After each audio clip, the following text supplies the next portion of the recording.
La noticia centra la atención en el deterioro crítico de la situación en el frente ucraniano durante el último invierno, descrito como uno de los más fríos y duros de los últimos años. Según los testimonios y documentos difundidos, el plan del presidente ruso Vladimir Putin consistía en golpear de manera sistemática las infraestructuras energéticas de Ucrania con el objetivo de dejar a la población civil sin suministro, exponerla al frío extremo y forzar así un colapso interno. Sin embargo, pese a los ataques continuos con misiles y a la prolongada oscuridad invernal, el conjunto del país mantuvo su resistencia. En este contexto, la información procedente del frente señala que la estrategia se habría vuelto en contra de Rusia. Al menos 70.000 soldados rusos desplegados en territorio ucraniano quedaron atrapados en medio de un colapso logístico agravado por las condiciones climáticas.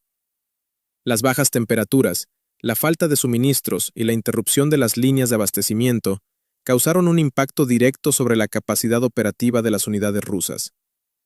Las fuerzas ucranianas habrían logrado inutilizar rutas ferroviarias, puentes y cadenas de suministro rusas, lo que derivó en una escasez generalizada de municiones, alimentos, agua y otros recursos esenciales. Las imágenes difundidas en redes sociales y los informes de fuentes independientes describen una situación de extrema precariedad en la que los soldados rusos no solo afrontan el fuego enemigo, sino también frío severo, deshidratación y hambre. Esos elementos consolidan un panorama de crisis profunda en el que la gestión y la organización del mando militar ruso aparecen seriamente cuestionadas. Al mismo tiempo, se subraya el contraste entre la versión oficial difundida por el Kremlin y los testimonios provenientes de la línea de contacto. La censura estatal y las restricciones sobre plataformas digitales buscan impedir que estas condiciones lleguen a la población rusa. Sin embargo, pese a estos esfuerzos, diversos documentos, fotografías y grabaciones continúan revelando el deterioro interno de la estructura militar desplegada en Ucrania, estableciendo un marco general para comprender la magnitud y las implicaciones políticas, sociales y militares de los hechos. En el núcleo del acontecimiento, los testimonios desde el frente ucraniano describen un colapso operativo que afecta a múltiples niveles de las fuerzas rusas desplegadas. Las unidades se enfrentan no solo a la falta de suministros básicos, sino también a evidencias de fallos sistemáticos en la cadena logística. Entre las imágenes divulgadas, se observa a soldados obligados a consumir agua procedente de charcos, a calentar botellas congeladas entre las manos y a improvisar alimentos, recurriendo a plantas silvestres por la ausencia de raciones. En una grabación difundida en redes sociales, un combatiente ruso resume la situación afirmando que «sobreviviremos como podamos y del resto nos ocuparemos después». Frase que ha sido interpretada como reflejo del estado de ánimo predominante en la línea de contacto. La escasez no se limita a alimentos y agua. Los informes señalan que parte de la munición enviada al frente consistía en obuses de artillería oxidados, fragmentados o directamente inutilizables. Incluso munición básica de infantería habría llegado en condiciones deficientes, lo que ha generado desconfianza entre las tropas y ha impedido la operatividad normal en los enfrentamientos. Según estas fuentes, la falta de material adecuado ha repercutido de manera directa en la pérdida de moral y en un aumento de incidentes internos, incluidas deserciones y episodios de indisciplina. Uno de los casos mencionados se sitúa en un campamento de instrucción en Ekaterimburgo, donde alrededor de un centenar de soldados que se declararon no aptos para el combate protagonizaron un acto de rebeldía. Como respuesta, fueron enviados por la fuerza al frente de la región de Lugansk, con sus teléfonos requisados y sin suministros básicos. Testimonios grabados señalan que estas medidas funcionarían como castigos ejemplarizantes, sin relación con protocolos militares modernos. Al mismo tiempo, informaciones provenientes de la línea de fuego indican que algunos soldados habrían sido esposados entre sí durante los asaltos para evitar deserciones, lo que ha suscitado nuevas acusaciones sobre métodos coercitivos dentro del propio ejército ruso. Los registros difundidos desde el frente También muestran la presencia de soldados heridos o con discapacidades físicas enviados nuevamente a las trincheras sin haber completado su recuperación. En las grabaciones, se observan combatientes con muletas, vendajes o lesiones visibles destinados a posiciones de combate en condiciones invernales extremas.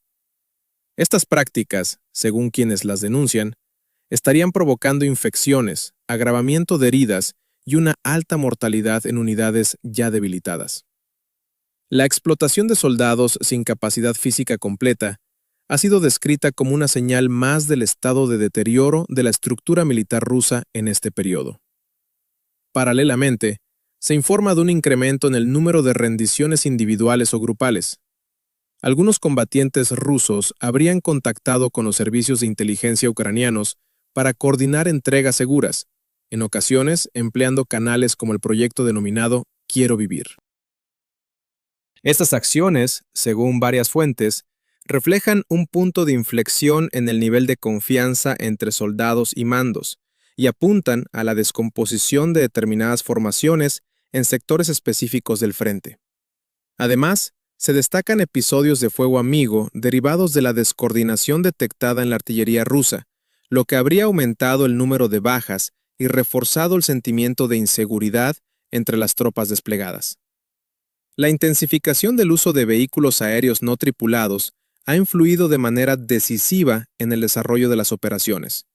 Según las estimaciones citadas, una proporción significativa de las bajas, incluidos muertos y heridos de gravedad, estaría vinculada al empleo de drones en reconocimiento y ataques de precisión.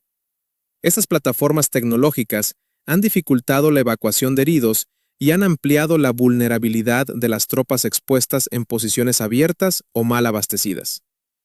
En conjunto, los datos difundidos para el año 2025 cifran las pérdidas rusas en torno a 415,000 efectivos entre muertos, heridos y desaparecidos, en un promedio mensual que, según estos informes, supera las 35,000 bajas.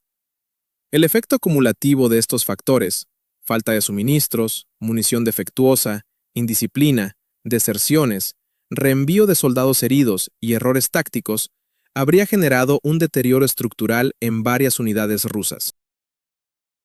Toda esta situación se enmarca en un contexto de endurecimiento de la censura en el interior de Rusia, donde se han bloqueado plataformas como YouTube y se han impuesto restricciones a aplicaciones de mensajería con el fin declarado de limitar la difusión de información procedente del frente. Según denuncias públicas de blogueros militares rusos, la presión informativa se ha intensificado al punto de dificultar la comunicación de los soldados con sus familias y reducir la posibilidad de recaudar fondos para equipamiento básico. La información adicional y los antecedentes analizados apuntan a un deterioro prolongado de la estructura militar y política rusa, marcado por tensiones internas, presiones económicas y una creciente dependencia de recursos externos. Las restricciones informativas impuestas en territorio ruso, incluidas limitaciones a plataformas de mensajería y el bloqueo de servicios digitales, buscan impedir que las familias de los soldados conozcan la situación real en el frente. Diversos blogueros militares han denunciado públicamente que la interrupción de las comunicaciones ha impedido no solo la difusión de testimonios, sino también la obtención de fondos destinados a cubrir necesidades básicas de las tropas. Este apagón informativo, según los analistas, persigue contener el descontento social y evitar que se conozca la magnitud de las pérdidas. Al mismo tiempo, se describen tensiones políticas internas asociadas a la continuidad de la guerra. Las referencias a muertes repentinas de empresarios y altos funcionarios desde el inicio del conflicto se interpretan como medidas preventivas dirigidas a neutralizar posibles intentos de fractura dentro de la élite gobernante. La economía rusa afronta un escenario de inflación creciente, tipos de interés elevados y una reducción significativa de la producción civil afectada por la reorientación masiva hacia la industria militar. En este contexto, se señala que las promesas de altos salarios para los soldados no siempre se han cumplido, lo que ha incrementado el malestar entre las tropas y sus familias. La falta de personal capacitado ha llevado al reclutamiento de combatientes extranjeros, especialmente de países con economías vulnerables. En relación con ello, una declaración parlamentaria en Kenia denunció que más de 1 millar de ciudadanos kenianos estarían sirviendo en unidades rusas tras ser reclutados bajo condiciones opacas o presiones económicas. Los informes indican que muchos de estos combatientes habrían sido enviados directamente a las zonas de mayor riesgo y que un número considerable figura como desaparecido o herido, lo que refleja la gravedad de la crisis de efectivos y la dependencia de mano de obra militar externa. En el plano táctico, la guerra ha mostrado el protagonismo de los drones como arma determinante, capaces de alterar el curso de las operaciones y de aumentar de manera significativa la letalidad en el campo de batalla. Estos sistemas han dificultado las evacuaciones médicas y han expuesto a las tropas a una vigilancia constante.